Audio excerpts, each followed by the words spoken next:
fået ud af det her mindfulness? Jeg synes, jeg er blevet bedre til at sådan ikke stresse mig. Og sådan bare tage det roligt. Ja. Jeg synes også, sådan, at man får mere sådan ro i kroppen. Ja. Ja. Er det noget, har I brugt det og tænkt over, om I har brugt det andre steder end i skolen? Jeg har brugt det en gang, da jeg skulle sove, fordi jeg ikke kunne falde i søvn. Så prøvede jeg at gøre det. Ja? Hvad gjorde du så? Så lagde jeg mærke til min vejrtrækning og sådan noget. Ja. Hvordan var det så for dig at gøre det? Det virkede faktisk sådan lidt, jeg faldt bedre i søvn, hurtigere i søvn. Ja. Før der var det sådan lidt, at når jeg skulle til sport, og jeg sådan ikke havde noget af mine lektier, så tænkte jeg hele tiden på det, når jeg skulle spille tennis og sådan noget. Og så efter, så var det bare sådan, så kunne jeg være helt afslappet, fordi så tænkte jeg bare sådan, at jeg havde masser af tid til det. Okay. Så du var mere bevidst om det på en Ja. eller anden måde? Ja. Hvordan har I mindet jer selv om at være bevidst om det, eller lige tænkt på det? Hvad har I gjort?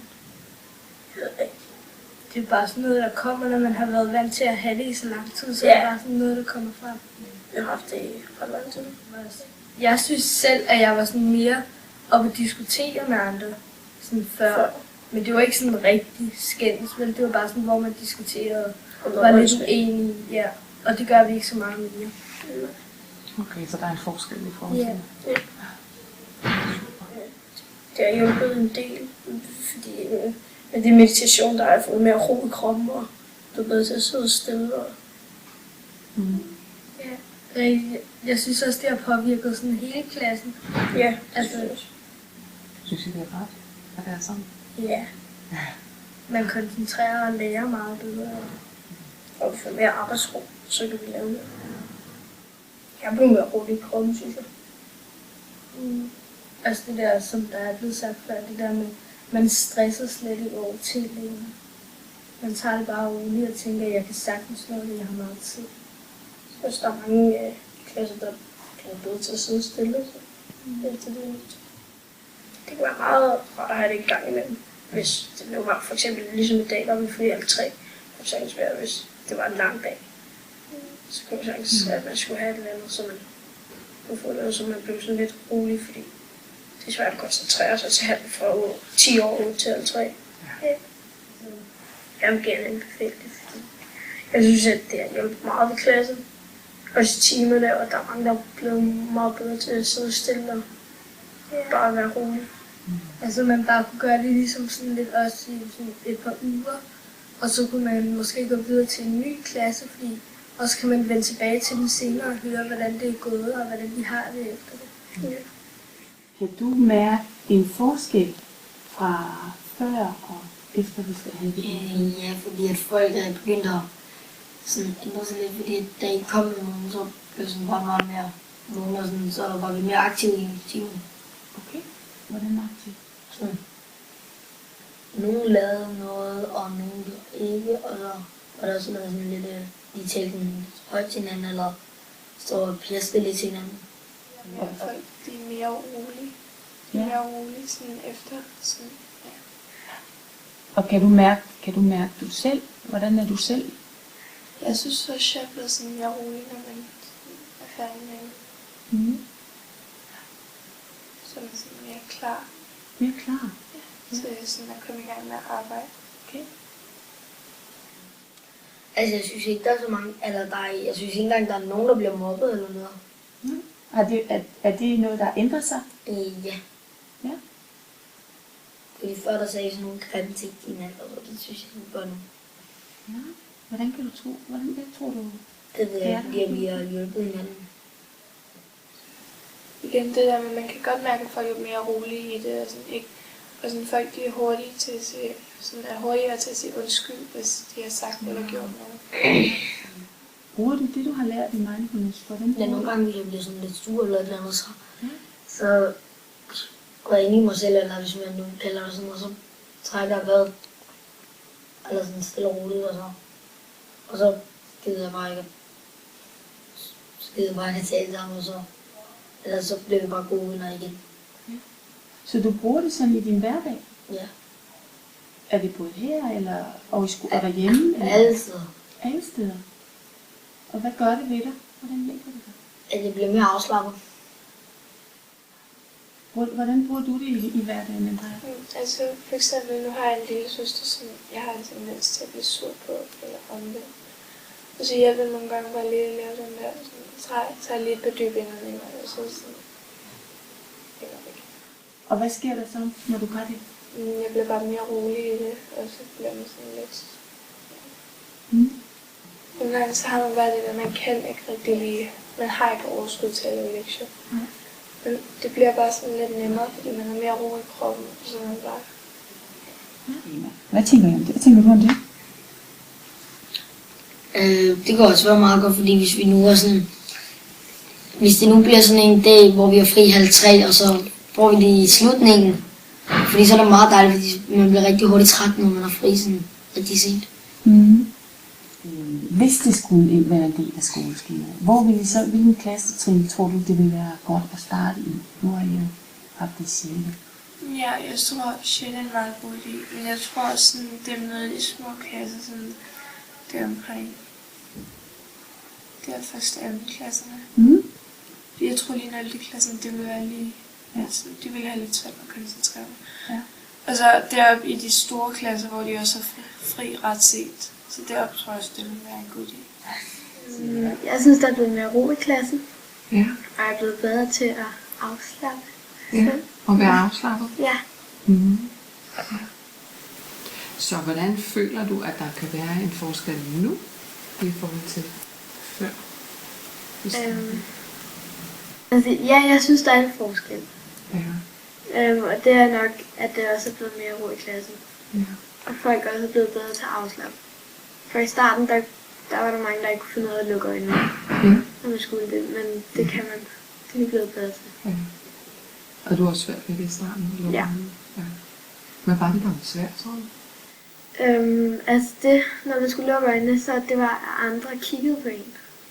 Og så også alle de lyde, der var, når man gerne kunne se lydene. Ja. Ja. Så hvad var det, hvad har gjort, at du godt kan nu? Det er mere, at jeg har prøvet det så mange, altså at vi får øvet det så mange gange. Det er så afslappende. Ja. Og andre personer også får mere, altså lukker mere øjnene. Ja. Tænker du over nu, at de andre måske kigger? Kun en smule. Det kan jeg. Nej, det er sådan. Altså, der er ikke så mange, der driller hinanden mere. Nej. Det er blevet bedre i klassen, synes jeg. For da vi startede i 6. der var der rigtig meget små drilleri. Ja. Jeg ved ikke, hvordan der går ud af klassen. Ja. Men jeg synes, det blev bedre, efter vi har haft det her, synes jeg. Ja. Vi har fået et bedre sammenhold. Hvad tænker du i forhold til det, Morgan? Altså, vi har fået lidt mere venskab over for, at vi skulle sidde og give massage til hinanden, så har vi haft talt lidt mere sammen. Og fordi før i tiden var det mere sådan, at på en måde, dem der var sammen, de var ikke sammen med andre på dem, hvis du forstår, hvad jeg mener. De var mere sådan, nu er vi er rigtig gode veninder, og nu skal vi bare være sådan hele tiden. Men vi har haft mere dreng- og pigevenskab, så vi lærer i hvert fald hinanden at kende lidt mere som klasse. Så hvordan bruger du mindfulness sådan forløbet og det, du har lært i din hverdag? Altså, når jeg kommer i skole her, og jeg laver det med os, så prøver jeg at koncentrere mig så meget som muligt om de ting, vi laver, for at blive mere afslappet og for at kunne fokusere mere på det, jeg laver bagefter. Jeg bliver mere afslappet, synes jeg. Og jeg bliver bedre til at fokusere. Og jeg bliver bedre til at føle ting inde i mig selv. For eksempel også mærke ting inde i mit hjerte. Og som at føle fødderne. Og hvordan man trækker vejret og sådan noget. Kunne du forestille dig, at det måske kunne være en del af skoleskemaet? Ja, det kunne jeg faktisk godt. Jeg tror, at der er rigtig mange, der godt kunne lide. Mest massage. Ja, Men det er vi rigtig glade for. ja. Så hvad fik du ud af det her mindfulness-forløb? Altså, jeg slog mere af, så jeg kunne være mere frisk i timerne også. Altså, så jeg ikke skulle tænke på alt andet. Så jeg var frisk til at komme ind i timerne, Ja, så lære noget mere, ikke? ja. Hvordan var det, synes du? Det var fedt. Ja. Så, Var det noget, du har prøvet før? nej. Men var det mærkeligt, synes du, sådan til at starte med? Ja, lidt mærkeligt, ja. Ja. Men du lærte det? Ja. Super.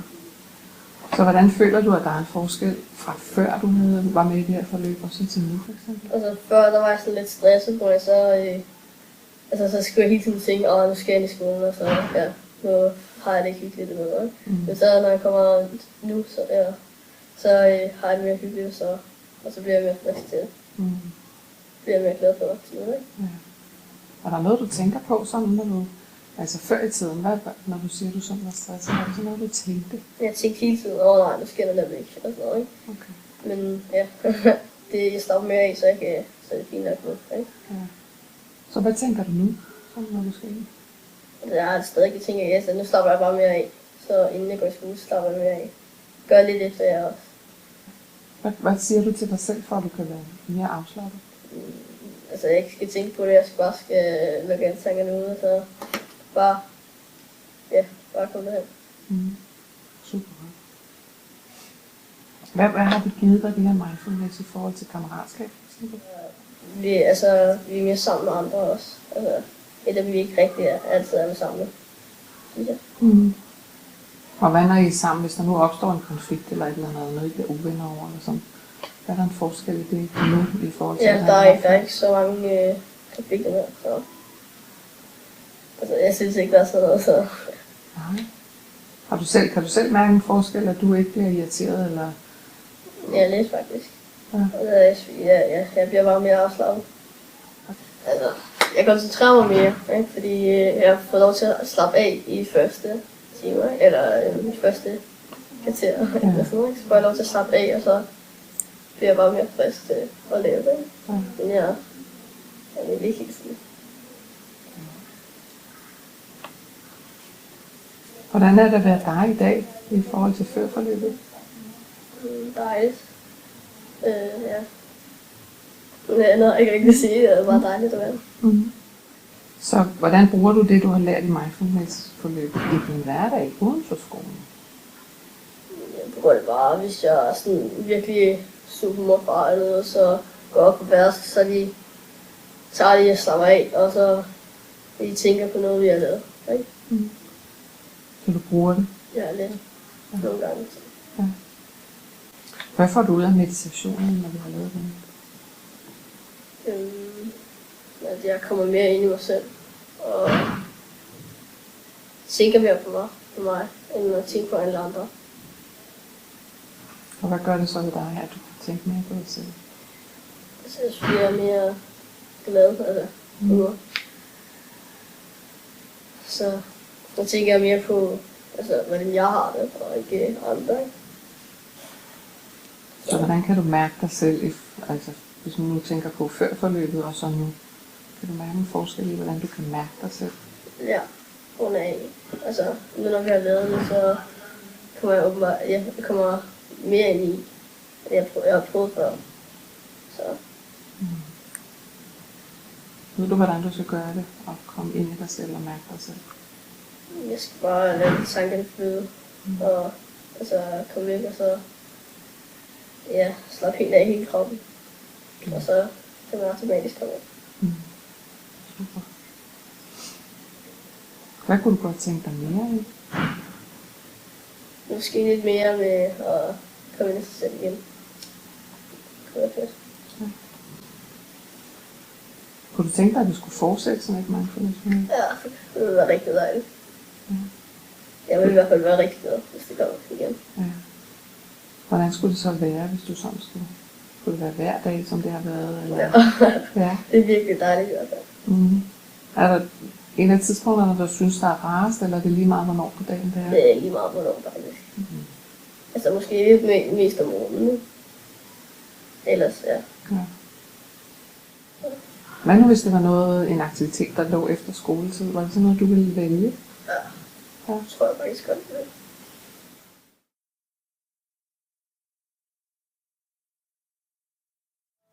Tankerne er koblet op på ballonen. flyver videre væk med ballonerne i skyen.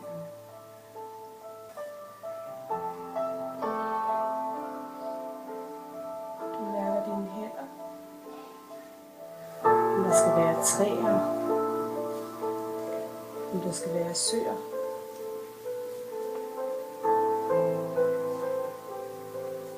En lille løsning, hvor du kan sidde med et tæppe eller på en bænk og slappe af.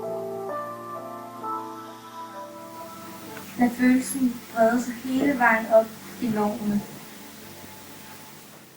Hele bækkenpartiet. Mærk begge ben. Fra dit underliv og bæltestedet til og med fødderne. Mærk, hvordan du slapper af i hele området. Hvordan det føles som et hele. Mærk, hvordan denne behagelige følelse af ro bevæger sig videre op.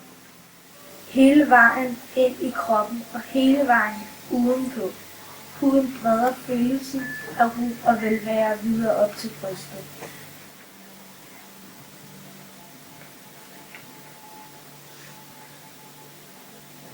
Panden er helt afspændt, glat og blød. Hovedbunden og ørerne slapper af.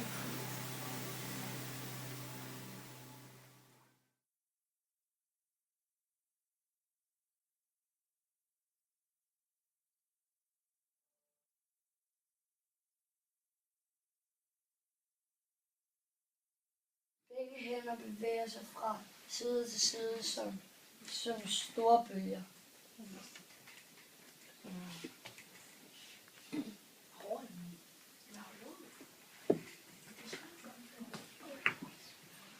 Med fingrene 2 og 2, næppe sammen med ryggen.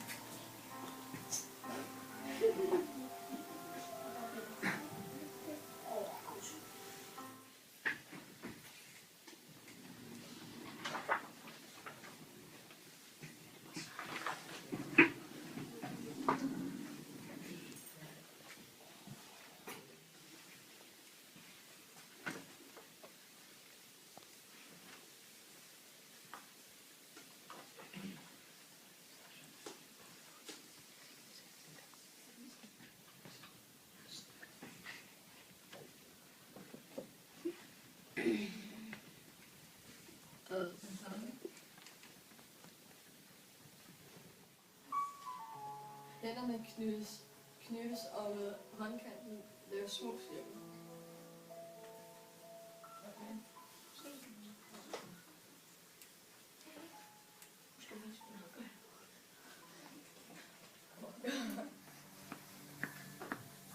Med 2 fingre næppes der på ryggen.